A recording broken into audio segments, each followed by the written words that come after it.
हरे कृष्ण ब्रह्मास, please accept my humble obeisances. इंक्लूसिव श्लोक प्रभुपाद। सभी भक्तों को मेरा सादर दंडवत प्रणाम है। तो आज पुनः हमारे बीच श्रीमान सच्चिदानंद प्रभु उपस्थित है आज का टॉक डिलीवर करने। तो हम अनुरोध करना चाहेंगे श्रीमान सच्चिदानंद प्रभु से आज का टॉक प्रारंभ करें, और आप सभी से भी अनुरोध करना चाहेंगे कि अपने नाम जप को विराम दे दीजिए और ध्यान पूर्वक आज का टॉक श्रवण करिए। हरे कृष्ण। हरे कृष्णा। नमो विष्णुपादाय कृष्ण पृष्ठाय भूतले श्रीमते लोकनाथ स्वामिनिति नामिने। नमो विष्णुपादाय कृष्ण पृष्ठाय भूतले श्रीमते भक्ति वेदांत स्वामिनिति नामिने। नमस्ते सारस्वते देवे गौरवाणी प्रचारिणे निर्विशेष शून्यादि पश्चात देशतारिणे। जय श्री कृष्ण चैतन्य प्रभु नित्यानंद श्री अद्वैत गदाधर श्रीवासादि गौर भक्तवृंद। हरे कृष्णा कृष्णा कृष्णा हरे हरे, हरे राम राम राम हरे हरे। तो आप सब वैसे जानते ही है कि नाम जप में सबसे महत्वपूर्ण है शिक्षाष्टक का तीसरा श्लोक। त्रिनादपि सुनिचेन तरोरपि सहिष्णुना अमानीन मानदेन कीर्तनीय सदा हरि।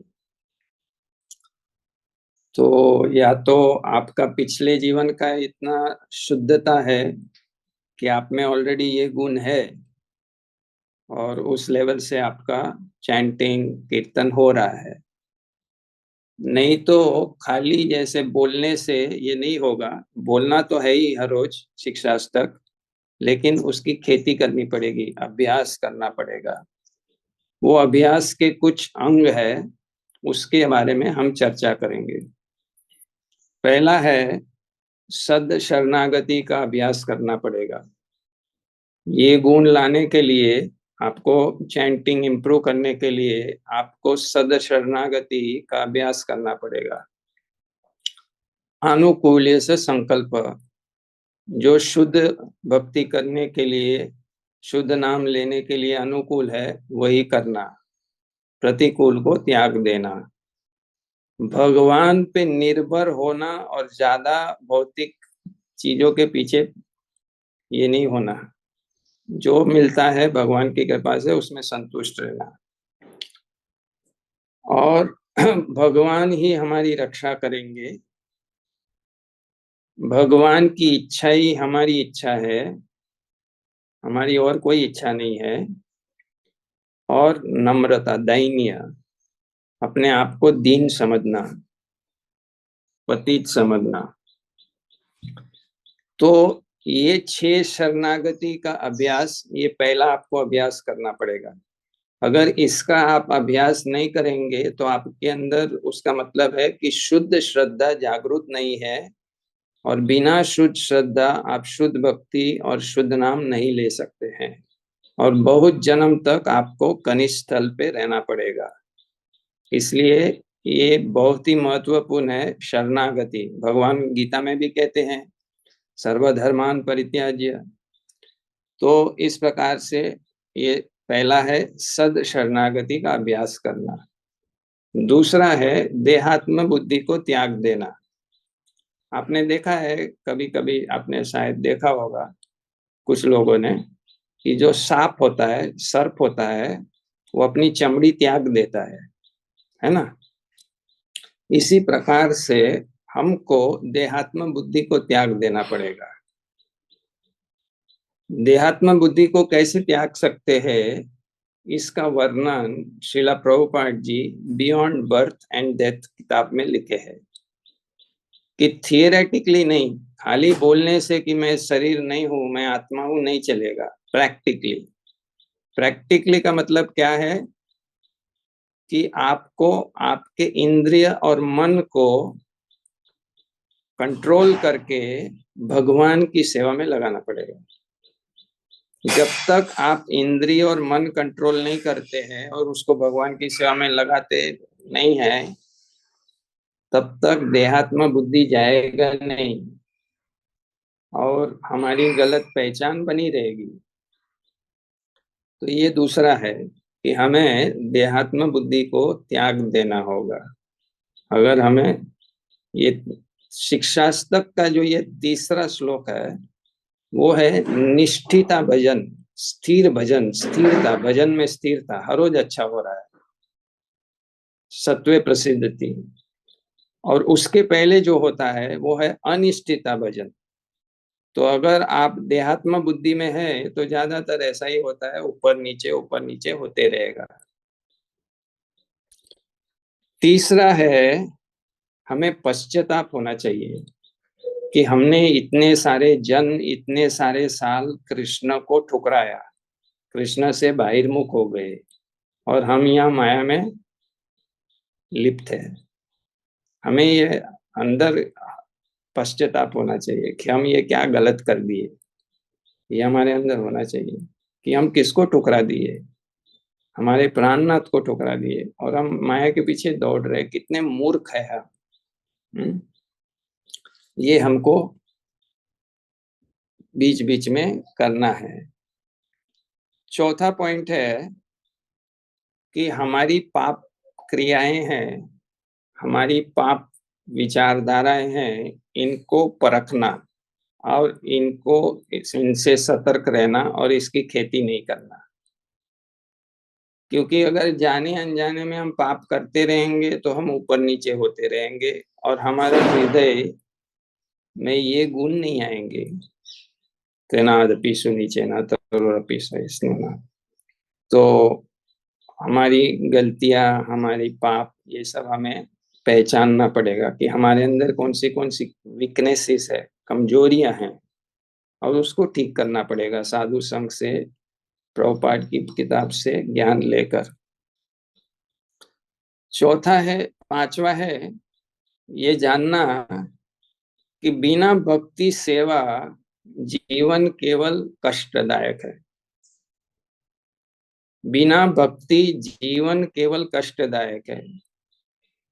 सुखी होने का एक ही मात्र है, भक्ति करना, और वो भी अच्छी तरह से भक्ति करना। अच्छी तरह से भक्ति करना माने स्थिरता से, निष्ठा भक्ति।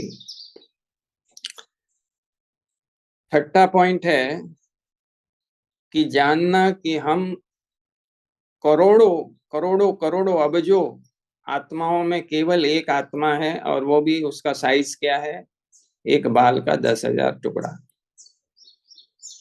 अहंकार को जला देना, अहम ममेति, मैं और मेरा, इसमें से बाहर निकलना। जब तक मैं और मेरा में रहेंगे हमारे अपराध भी होते रहेंगे और हमारे हृदय में ये त्रिनादपि के गुण भी नहीं आएंगे और हम कनिष्ठ अधिकारी रहेंगे। तो इसलिए ये अहम ममेति, ये त्याग देना और अपने आप को एक बहुत ही करोड़ों अबजों में एक आत्मा समझना, है ना। जानते ना ब्रह्मा जी की कथा, वो गए, बोले कौन से ब्रह्मा, फिर अंदर गए तो बहुत सारे ब्रह्मा जी है, कोई 10 सिर वाले, कोई लाख सिर वाले। तो इसी प्रकार से अपनी स्थिति को वास्तव में समझना। नेक्स्ट पॉइंट है कि बहुत ही धैर्य से हमारे जो कर्म के कुछ टोकन रिएक्शंस भगवान देते हैं उसको चुपचाप सहन कर लेना। ऐसे नहीं कंप्लेन करना कि हम भक्ति कर रहे हैं फिर भी मेरे साथ ऐसा बुरा क्यों हो रहा है। तुम्हारे कर्म का ही फल मिल रहा है। हम जो भी कर्म करते हैं उसके 4 फल होते हैं, कुट्ट, बीज, प्रारब्ध, अप्रारब्ध। चाहे वो अच्छा कर्म हो या बुरा कर्म हो, तो ये फल आते हैं। तो उस समय हमें धैर्य के साथ उसको सहन कर लेना है और भगवान की कृपा मानना है कि आपने वास्तव में, मुझे तो बहुत बड़ा झटका मिलना था, लेकिन आपकी कृपा से डिस्काउंट मिलके केवल 10% झटका मिल रहा है। आप कितने दयालु है प्रभु, इस प्रकार से सोचना है। दूसरा है कि प्रत्येक जीव को आदर देना कि वो भगवान की शक्ति है, क्योंकि प्रत्येक जीव भगवान की शक्ति है, तटस्थ शक्ति से बना हुआ है। भगवान का धाम है, क्योंकि हर शरीर में भगवान रहते हैं परमात्मा रूप में, तो वो धाम है और भगवान की प्रॉपर्टी है और उनके सेवक है। तो इसलिए हर व्यक्ति को आदर देना। कृष्ण अधिष्ठान सर्वे जीव जानी, सदा कोरो भी समान सबे आदरे सर्वदा। ये अमानी न मान देना, वो आदर देने का अभ्यास करना। ये सब चीज अभ्यास करना पड़ेगा, ऑटोमेटिक नहीं होगा। दूसरा है कि ज्ञान, वैराग और भक्ति जो भगवान को प्रसन्न नहीं करता है वो सब बेकार है। तो हमारा लक्ष्य क्या है? भगवान को प्रसन्न करने का। तो ये सभी चीज, ज्ञान, वैराग और भक्ति, अगर उससे भगवान प्रसन्न नहीं हो रहे तो सब बेकार है। तो ऐसा खेती नहीं करना है जो भगवान को प्रसन्न ना करे। भगवान को केंद्र में रख के और सही उनको प्रसन्न करने के भाव से सब कुछ करना है। ये हमारा फोकस, लेजर फोकस होना पड़ेगा, लेजर फोकस, है ना। जैसे अभी बॉम्बिंग हुआ था तो एग्जैक्ट सही जगह पे जाके बॉम्ब गिरा ना, तो ऐसे हमारा सही फोकस होना चाहिए।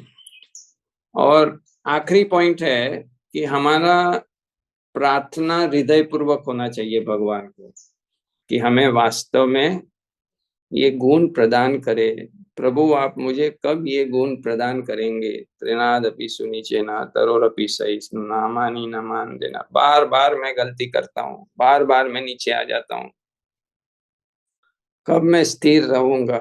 कब मेरी कभी गलती होगी नहीं? इस प्रकार से प्रार्थना करना पड़ेगा।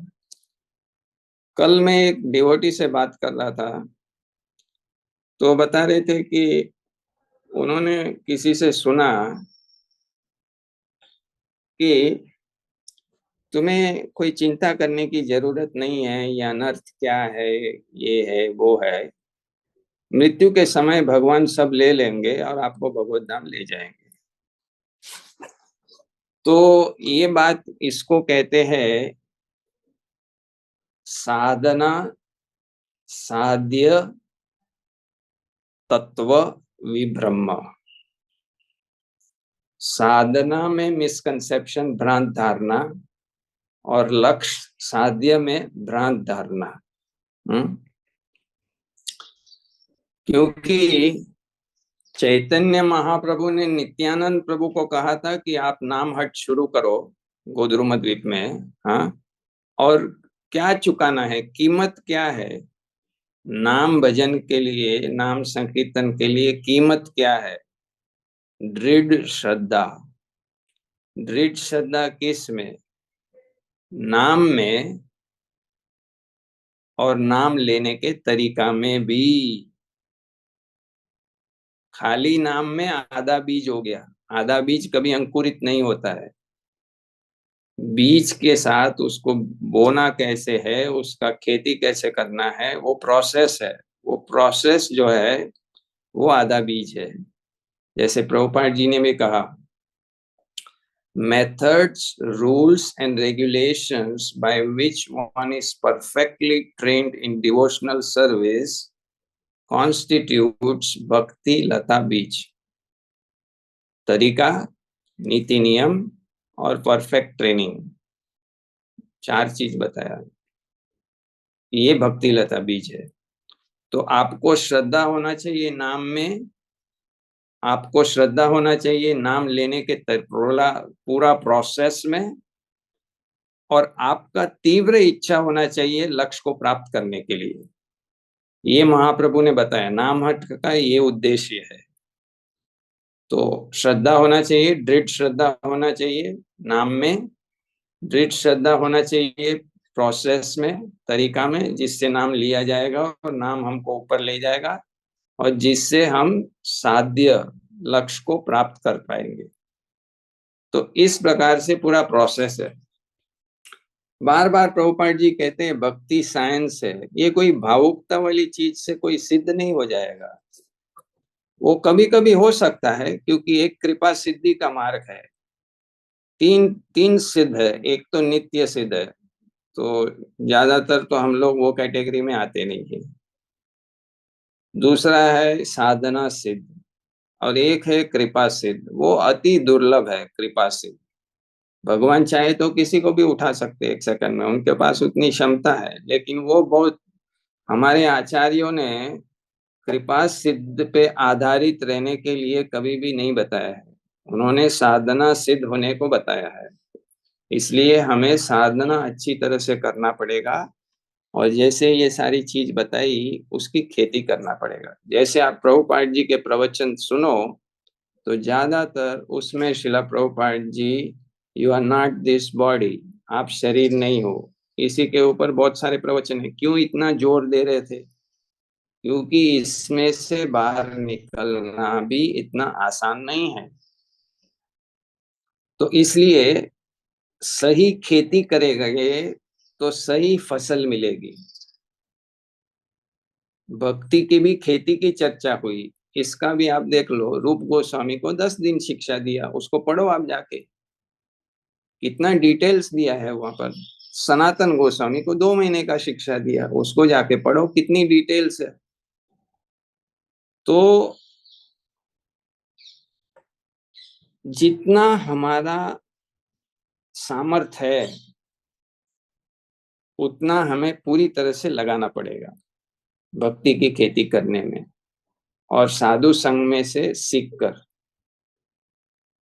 तब फिर भगवान की कृपा से, जो 2 उंगली का फासला बताया दामोदर लीला में, हम अपना जितना प्रयास होता है लगा दिया, बाकी जो कमी रह गई वो भगवान पूरा कर देंगे। अब लोग बोलते हैं मैं तो मेरा पूरा प्रयास लगा रहा हूं, तो उसको आप मापिए कि आप भौतिक में कितना प्रयास लगाए हुए हैं, उतना ही अभी भक्ति में लग रहा है। रात दिन पैसे के बारे में सोच रहे थे, ये सब उतना आप सोच रहे हैं भक्ति में आगे बढ़ने के लिए? तो उसका मतलब, इसीलिए वो आपका रिजल्ट, और प्रभुपाद जी बोलते हैं ना, फलेन परिचित, रिजल्ट से जज करो। तो 6ठे अध्याय में भगवत गीता में विश्वनाथ चक्रवर्ती ठाकुर कहते हैं कि कोई योग भ्रष्ट क्यों होता है? योग भ्रष्ट होने का कारण है प्रयास में कमी। प्रयास में कमी, या तो दूसरा है तत्व विभ्रम। साधना साध्य तत्व विभ्रम, पता ही नहीं कैसे चैंटिंग करना था। हाँ, किसके लिए चैंटिंग करना है? हाँ, तो ये सब चीज हमको अच्छी तरह से शास्त्र से पढ़ना चाहिए। इसलिए प्रभुपाद जी ने कहा है ना, बुक्स आर द बेसिस, शास्त्र आधार है। हमारी श्रद्धा शास्त्र आधारित होनी चाहिए। तो ये सब खेती करना पड़ेगा। सद शरणागति, देहात्म बुद्धि को त्यागना, पश्चाताप होना कि हमने भगवान को ठुकराया, हमारी पाप वृत्तियों को परखना पड़ेगा, ये समझना कि बिना भक्ति जीवन केवल कष्टदायक है, हम कितने तुच्छ है, कोटि कोटि जीव में खाली एक है, और जो भी हमारा कर्म का फल आता है उसको चुपचाप सहन करते जाना, भगवान को आदर देना कि कम कर दिया रिएक्शन, प्रत्येक जीव को आदर देना, और ज्ञान वैराग और भक्ति को समझना कि भगवान को अगर प्रसन्न नहीं कर पाए, आज मैं भगवान को कितना प्रसन्न कर पाया। प्रभुपाद जी बोलते हैं सोने के समय सोचो हर रोज कि आज मैंने भगवान को कितना प्रसन्न किया। इस प्रकार से सोचिए और प्रार्थना कीजिए भगवान को कि मुझे जल्दी से जल्दी ऊपर लाइए। प्रभुपाद जी बताते थे कि कम से कम मध्यम अधिकार पे आना चाहिए। उत्तम अधिकारी बनना इतना आसान नहीं है, लेकिन कम से कम मध्यम अधिकार भी बनना चाहिए, ये प्रभुपाद जी का वचन है। तो इसके लिए ये सब खेती करना पड़ेगा, और सही रूप से खेती करेंगे तो फिर वो गुण आ जाएंगे।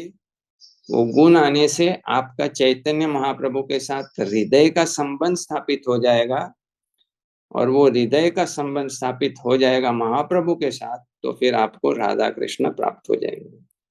ये पूरा फिलॉसफी है। हरे कृष्णा। श्रील प्रभुपाद की जय। गौर प्रेमानंदे।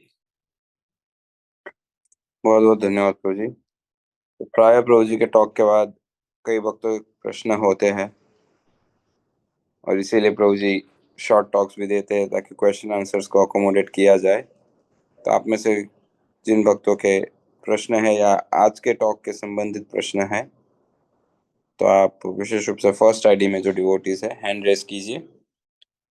तो समय रहते हुए जितने भक्तों को हम अकोमोडेट कर पाए उतने प्रश्न हम ले पाएंगे। और पुनः हम अनुरोध करते हैं, आज के टॉक से संबंधित प्रश्न है तो अच्छा रहेगा, ये नहीं कि प्रभु जी है तो कुछ भी पूछे। प्रसन्न माधवी माता जी, अनम्यूट करके बोलिए। हरे कृष्णा, दंडवत प्रणाम प्रभु जी। थैंक यू सो मच प्रभु जी। जब भी आप आते हो क्लास में इतना मोटिवेट होते हैं कि जब जो भी आप बोलते हो सब मैं लिख जाती हूँ, और इतना वेटिंग रहता है कि कब आप आओगे और क्लास दोगे।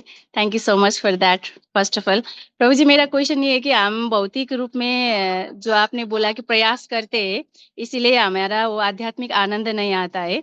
पर हमारा सिचुएशन भी ऐसा होता है कि हमें भौतिक रूप में भी प्रयास करना पड़ता है, क्योंकि अब बच्चे होते हैं, उनको पढ़ाना होता है, बच्चे के लिए पैसा कुछ जमा करना पड़ता है, ऐसा हो जाता है। पर हृदय नहीं चाहता है कि ये सब ना करे और भक्ति करे। फिर भी भौतिक रूप में ये ना करेंगे तो फ्यूचर में हम आनंद से भक्ति भी नहीं कर सकते, ऐसा कुछ फियर भी रहता है। और इसको कैसे बैलेंस कर सकते हैं प्रभु जी? तो इसलिए जैसे अर्जुन को भी कहा कि तुम युद्ध करो और मेरा स्मरण करो, तो हमें ये समझना है कि जो भी हमारा पहले जीवन था, अभी हमारे घर के मालिक भगवान है। जो भी खाना बनता है वो भगवान का है, बच्चे भी भगवान के हैं, फैमिली भी भगवान का है। और उस हिसाब से भगवान को केंद्र में लाने से वही चीज कृष्ण भावना भावित हो जाएगा। तो हर हर चीज में भगवान को देखने का सीखना पड़ेगा, तो आपका बैलेंस हो जाएगा। जो भी आप कर रहे हैं भगवान की शक्ति से, भगवान की कृपा से, भगवान के लिए कर रहे हैं। For Krishna, by Krishna, of Krishna. इस प्रकार से समझना पड़ेगा। धीरे धीरे विचारधारा बदलना पड़ेगा। कृष्ण भावना भावित विचार में सब कुछ करना है, और जो अनुकूल नहीं है उसको धीरे धीरे खत्म करो। सुधा तिवारी हरे माता जी,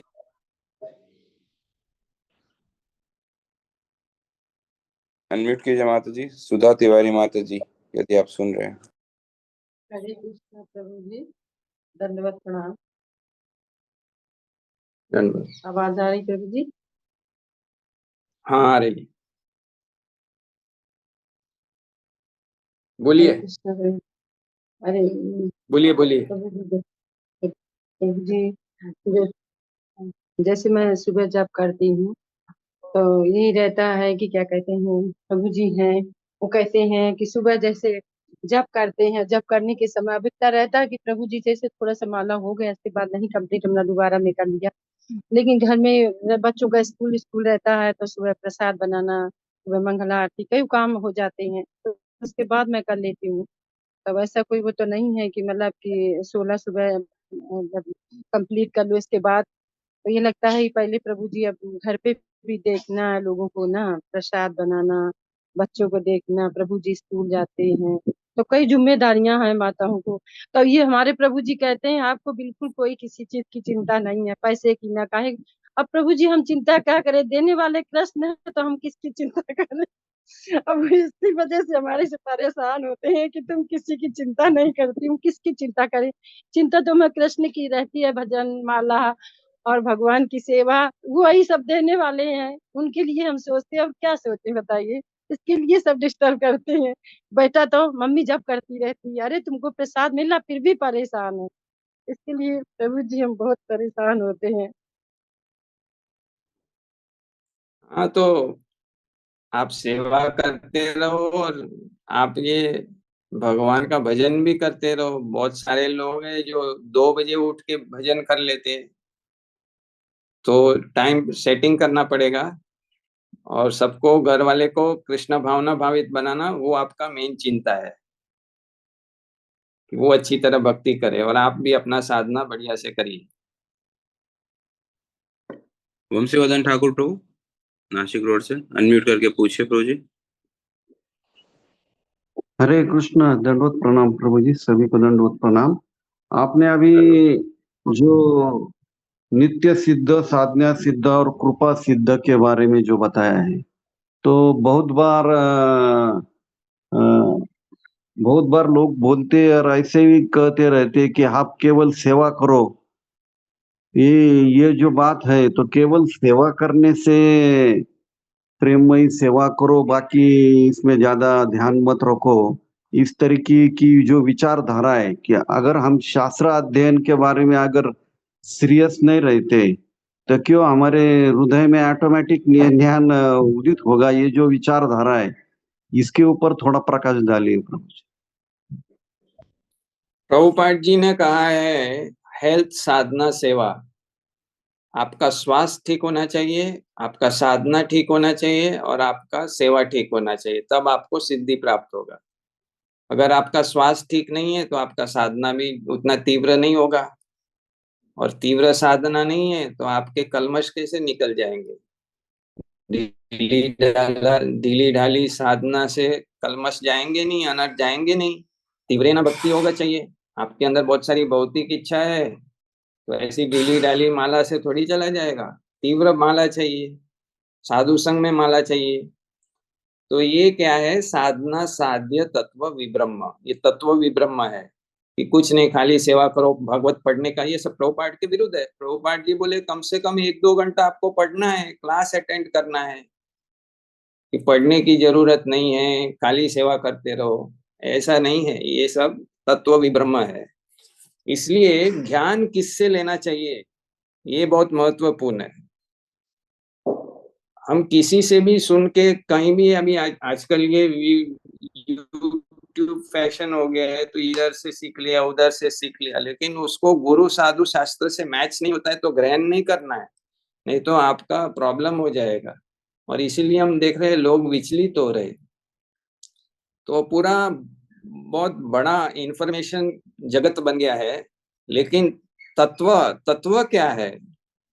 इसलिए हमें प्रभुपाद से बहुत जुड़ के रहना है और प्रभुपाद के वचन पालन करना है। पहले स्वास्थ्य को ठीक रखो, फिर साधना को करो और फिर कृष्ण भावना भावित सेवा करो। नहीं तो रजोगुण और तमोगुणी सेवा से किसी का बेड़ा पार नहीं होने वाला है। कृष्ण भावना भावित सेवा तब होगा जब आपने अच्छी साधना की है। तो ये क्रम है। प्राची माता जी, अनम्यूट कीजिए। हरे कृष्णा प्रभु जी, दंडवत प्रणाम। मैं नीतू कुमारी गोंदिया महाराष्ट्र से। मेरा प्रश्न ये था प्रभु जी कि हम लोग गृहस्थ लाइफ में रह करके मध्यम अधिकारी कैसे बन सकते हैं? सभी लोग बन सकते हैं, ऐसा नहीं है कि गृहस्थ नहीं बन सकते। गृहस्थ को गृहस्थ नीति नियम पालन करना है और गृहस्थी में कृष्ण को बीच में रखना है। सब कुछ कृष्ण के लिए करना है, तो उससे आप धीरे धीरे आगे बढ़ सकते। और जो बताया वो सारे पॉइंट्स, उसकी खेती करना पड़ेगा। बहुत सारी माताएं हैं जो हर रोज 3-4 घंटा पढ़ भी लेते हैं, 3-4 घंटा लेक्चर भी सुन लेते हैं सेवा करने के समय में भी, और माला भी ज्यादा कर लेते हैं। तो इस प्रकार से हमें प्रभुपाद जी ने 2 मुद्दा दिए हैं किसी को भी आगे बढ़ने के लिए। फर्क नहीं पड़ता है आप कौन सा आश्रम में हो, कौन से वर्ण में है। सिंसियर एंड सीरियसनेस, ईमानदारी और गंभीरता। जिसके अंदर ईमानदारी और गंभीरता होगी वो आगे बढ़ सकते हैं और मध्यम लेवल तक पहुंच सकते हैं। तो इसकी खेती करना पड़ेगा। ईमानदारी को बढ़ाइए, गंभीरता को बढ़ाइए, निश्चित आपका प्रगति होगा। शांताराम प्रभु, सांगली से, अनम्यूट करके बोलिए। हरे कृष्ण प्रभु। प्रभु जी, क्वेश्चन ये क्वेश्चन था कि Maya exist without Krishna, so similarly matter cannot exist without spirit, so can we say that material world also doesn't exist? Because Prabhupada mentions, ऐसा कई प्रभुपाद जी बोलते हैं कि मटेरियल वर्ल्ड भी नहीं एग्जिस्ट होता जब आप ऐसे और से सोचते हो, तो आपका क्या, आप कैसे बोल सकते हैं, इसे कैसे समझ सकते हैं? क्वेश्चन मेरे को ठीक से समझ में नहीं आया। शांताराम प्रभु, आ, आप शुरू किए तब आपका वॉइस कट गया था। Can you repeat your question and in Hindi and little slowly please? Okay, तो जो मैटर है, जो स्पिरिट के सिवाय मैटर भी एग्जिस्ट नहीं कर सकता, माया भी कृष्ण के सिवाय एग्जिस्ट नहीं कर सकती। तो प्रभुपाद जी कुछ कुछ तात्पर्यों में ऐसे बोलते हैं कि मटेरियल वर्ल्ड एग्जिस्ट नहीं होता, मतलब सभी जो है वो स्पिरिचुअल ही है। तो इसे हाँ, कैसे जरा समझ। सभी स्पिरिचुअल है, उसका मतलब क्या है कि भगवान से जुड़ा है तो स्पिरिचुअल है। भगवान से अलग हम समझ रहे हैं, वही माया है। सभी चीज भगवान की शक्ति है, लेकिन हम क्या सोचते हैं, ये मेरा है, ये भगवान का नहीं है। जैसे घर में भी नए नए भक्त लोग क्या करते हैं, 2 टोकरी फल लाए रखेंगे। एक टोकरी जब भी किसी को खाना है तो खाएंगे, और एक टोकरी में से भगवान को ऑफर करते रहेंगे हर रोज, है ना। तो हम लोग ये विभाजन कर रहे हैं, ये हम लोग विभाजन कर रहे हैं। जैसे प्रभुपाद जी ये इलेक्ट्रिसिटी का उदाहरण देते हैं। हीटर में डालने से गर्मी पैदा होता है, फ्रिज में डालने से ठंडी पैदा होता है। तो एनर्जी तो भगवान का है, लेकिन भगवान से अलग जब उसको देखा जाता है या अलग उसको सोचा जाता है, तब वो भौतिक हो जाता है। वो प्रभुपाद जी समझाना चाहते हैं। भूमिपुत्री सीता माता जी, अनम्यूट करके बोलिए।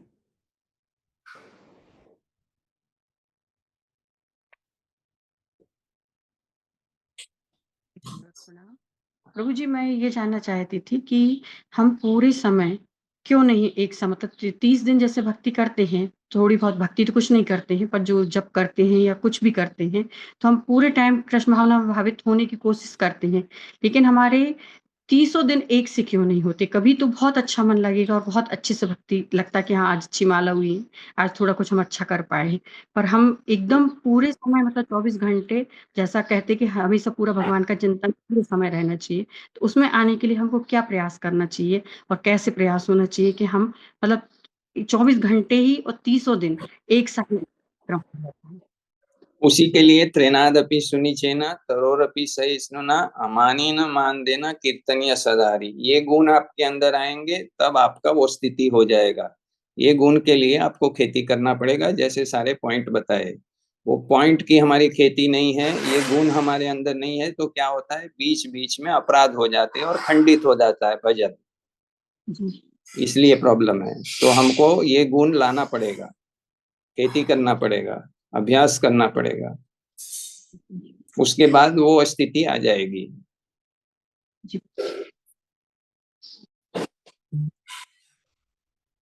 कृष्णदास जी, अनम्यूट करके बोलिए।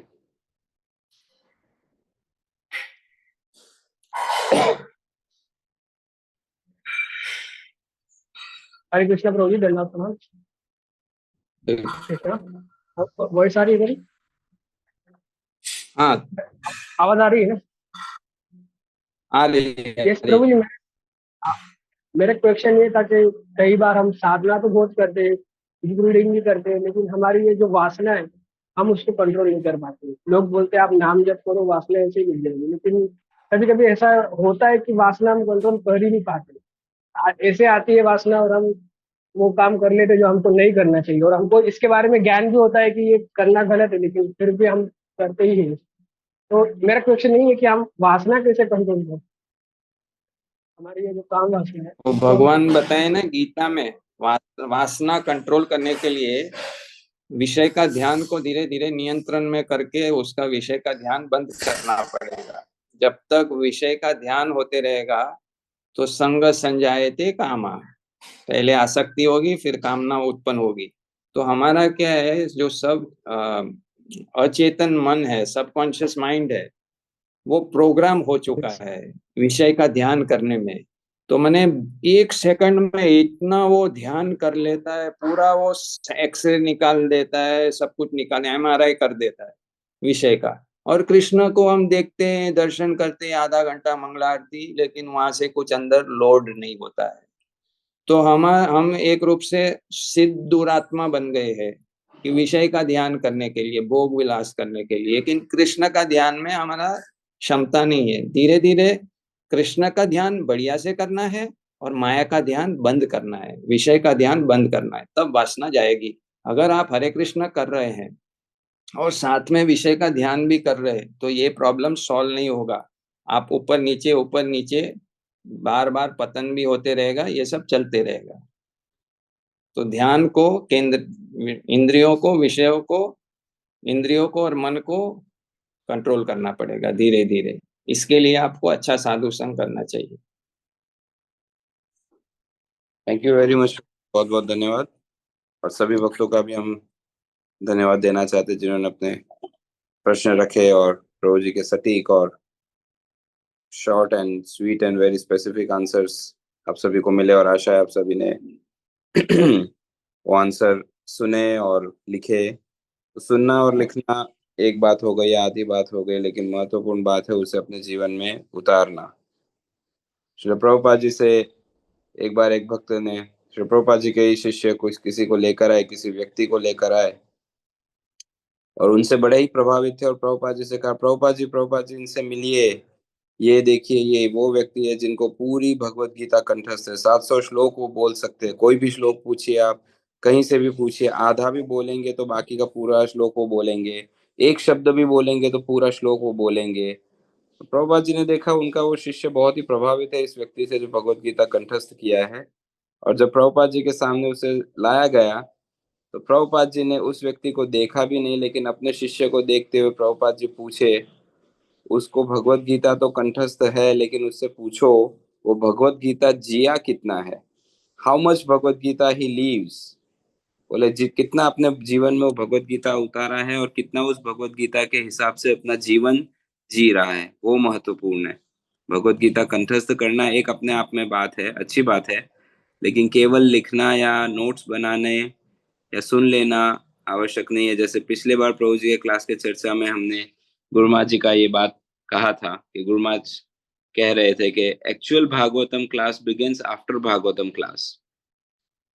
तो ये नहीं कि अब हम महामंत्र बोल देंगे, हरि बोल करके हम लीव कर जाएंगे मीटिंग, चलो 7:30 बज गए, कोई माता जी कह रहे थे प्रभु जी को स्कूल जाना है, टिफिन बनाना है, बच्चों को रेडी करना है, आज 5 मिनट जल्दी खत्म कर दिया, अच्छा है पद्मावती ने जल्दी खत्म कर दिया। रोज तो 7:30 बज जाते, 7:45 बज जाते, टाइम का कोई लिमिट नहीं रहता, ये सब नहीं। हमने जो गोकर्ण की कथा सुनी है, धुंधकारी की कथा सुनी है, क्यों एक ही व्यक्ति डिलीवर हुआ और बाकी सब रह गए, तो हम उस कैटेगरी में ना आ जाए रहने वालों की, बल्कि हम उस कैटेगरी में आ जाए कि हम डिलीवर हो गए, हम मुक्त हो गए। वो मनन से होता है जिस पे प्रभु जी प्राय काफी जोर देते हैं। तो आइए हम सब महामंत्र का उच्चारण करके श्रीमान सच्चिदानंद प्रभु का हृदय पूर्वक आभार व्यक्त करते हैं आज के इस सत्र के लिए। हरे कृष्णा कृष्ण कृष्ण हरे हरे, हरे राम राम राम हरे हरे। श्री हरिनाम प्रभु की जय, हरे कृष्ण महामंत्र की जय। श्रील प्रभुपाद की जय। परम पूज्य श्री लोकनाथ स्वामी गुरु महाराज की जय। वांछा कल्पतरुभ्यश्च कृपा सिंधुभ्य एव च पतितानां पावनेभ्यो वैष्णवेभ्यो नमो नमः। अनंत कोटि वैष्णववृंद की जय।